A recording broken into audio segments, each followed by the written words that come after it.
Kinausap po natin, bubulay-bulayan, we meditate about how we become a strong church. So kung nandito po kayo noong January, pinag-aralan po natin yung strong in prayer. Nandito po ba kayo? Nakasabay po ba kayo doon? Yeah, so we talk about strong in prayer. And then noong February po, pinag-usapan natin yung strong love. Kung nandito din kayo, ang ganda po nung sa pinakamagandang series na meron tayo. Then last month po, we talk about strong mind. Paano tayo lalaban? Ang dami pong magagandang nangyari doon sa series ng strong mind. At ngayong month po ng April, pinag-uusapan natin yung strong family. Amen po? Strong family. Can easily attack their people. Ano pwedeng mangyari? Now, pag wala pong walls, ang bahay o ang nation or ang kingdom or ang castle, now the enemy can come back and forth. Pwede po silang pumasok anytime. Ano yung pwedeng gawin? Number one, mga kapatid, pwede pong nakawin lahat ng gusto nilang nakawin doon sa bansa na yun. Amen? Number two, pwede pong kuwanin lahat ng batang babae, even girls, even mga nanay, pwedeng i-capture lahat ng mga nanay at pwedeng raping anytime ng kahit sino. Now, it's very dangerous during that time. And when Nehemiah knows and hear that, hindi po siya natuwa. Dahil pamilya niya po, yung inaapi during that time. So, he encouraged the whole congregation and then he said, let's start. Let's build the walls of Jerusalem. Let's build the wall. And then in 52 days, makita natin yung walls, in 52 days, unti-unti pong nabubuo, but kahit binubuo po nila, habang binubuo nila, alam nyo, may mga retaliation. Doon po lumalabas yung mga kalaban. Nandun po si Tobias, nandun po si Sanballat, and ang inaral natin, mga kapatid, yung situation o yung ano yung meron tayo ngayon. Mga kapatid, Satan does not just sit and watch your family grow stronger. Hindi po natutuwa si Satan na makita na maayos yung pamilya niyo. Hindi po masaya na nakikita ni Satan na kayo at kasama mo yung pamilya na nag-church kayo together. Hindi po masaya si Satan na nakikita niya na you pray together. But instead, ang gusto ni Satan ay sirain at wasakin ang bawat pamilya. Iyon po yung isa sa mga plano ni Satan sa ating mga buhay. Hindi po siya masaya. Instead, ano ginagawa ni Satan? He spread misunderstanding. Tingnan niyo sa pamilya ngayon. Bakit ang daming misunderstanding? Di ba po? Bakit mas nakakalamang yung misunderstanding rather than understanding? Bakit hindi magkasundo sa loob ng pamilya? There's so many misunderstanding sa mga bahay, sa mga pamilya, sa mga relasyon, sa mga magkakapatid. Parang hindi na natapos. Parang hindi na tayo natapos. Ano ba? Aside from misunderstanding, bakit sa loob ng pamilya may jealousy? Ito namang si nanay, lagi na lang si kuya yung pinagbigyan. Ito namang si ate, wala nang pinili. Bakit may jealousy sa loob ng tahanan? Pansinin natin sa loob ng pamilya, bakit po may division? Merong division sa loob ng pamilya. Sa loob ng pamilya, merong galit na namumuo na hindi lumalabas. At nag-iintay lang na sumabog, then eventually it explode that. Meron pong ganyang situation sa loob ng pamilya. Sa loob ng pamilya, battle inside your family. Wala po. The only way to win your personal struggle and your family battle is to put the whole armor of God. Dahil yun po yung sabi ng Lord sa Ephesians chapter 6, verse 13. Sabi po niya, therefore, put the whole armor of God so that when the day of evil comes, you may be able to stand your ground and after you have done everything, to stand. Yung kalaban natin, hindi po yung asawa mo.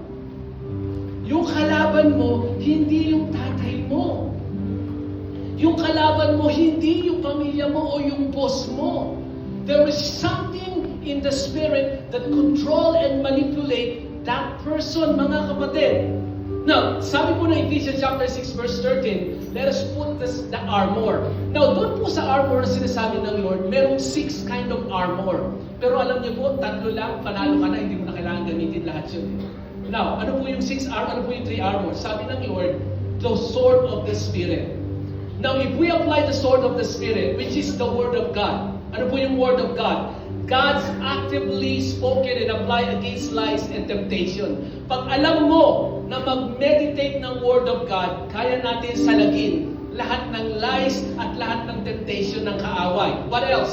The shield of faith. Trusting God to destroy all doubts and fear and accusation. Pag alam mong i-apply yung shield of faith, kaya natin i-destroy lahat ng doubt, lahat ng kasinungalingan, lahat ng fear, lahat ng accusations. Tingnan nyo yung accusation, mga kapatid.